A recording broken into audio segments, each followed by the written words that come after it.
You know, research is showing now that anxiety, discontent, remorse, guilt, distrust can all break down the life forces and invite decay and death into the body. When we entertain or cherish negativity and resentment, anger, anxiety, it's negativity.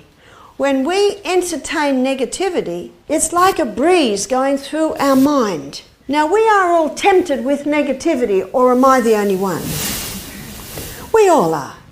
Now, that negative thought comes into the mind and it's like a breeze and it wafts through the branches of your nerves. And if you decide to hold on to it by cherishing it, entertaining it, little thorns grow between the dendrites. And those little thorns are physical thorns that the science is showing can cause damage in your nervous system to the point of psychosomatic diseases. All because we cherished and held on to negative thoughts. You don't have to feel like it. How could you?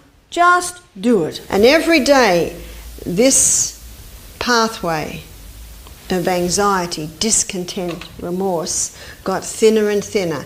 And every day, the forgiveness pathway got larger and larger and larger. Isn't that nice? That is how also we can rewire our brain. We can rewire our brain from anxiety, discontent, remorse, guilt, distrust, and we can rewire that to go down a love, joy, peace, goodness, gentleness, generosity. We have a choice. We actually have a choice whether we're happy or sad. And we have no right to be sad. When I was in Nakuru, Kenya, Michael and I were driving slowly. We had to drive slowly because there was a girl in front of us who looked about 15 who had all these huge containers of water. I don't know how she stayed up on a little bike, and we didn't want to be responsible for causing her to go over. Whoa. We were going slow and we were going past a rubbish tip.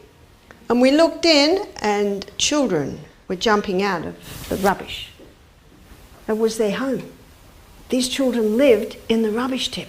And we're looking at them, and you should have seen the smiles, the biggest smiles you've ever seen. What was their home? The rubbish tip. What do you think they ate? Probably rotten banana skins. And my friend who has an orphanage there, she has a whole lot of little children, and I'd say to them, you like it here? Oh, I love it here. They don't beat me. I used to be beaten every day. One day it was a whip, one day it was a stick, one day it was the cord off the iron. I don't get beaten here. My life is terrible. I used to be beaten. No, he was so happy. I said, so you like it here? He said, yeah, I've got a bed. No pillow, bed. You see, happiness is a state of mind. And you know what? We can choose that state of mind. So happiness is also a choice. So when we entertain or cherish negativity, those little thorns grow that have the ability to damage the tissues. And the longer they're there, the bigger they get.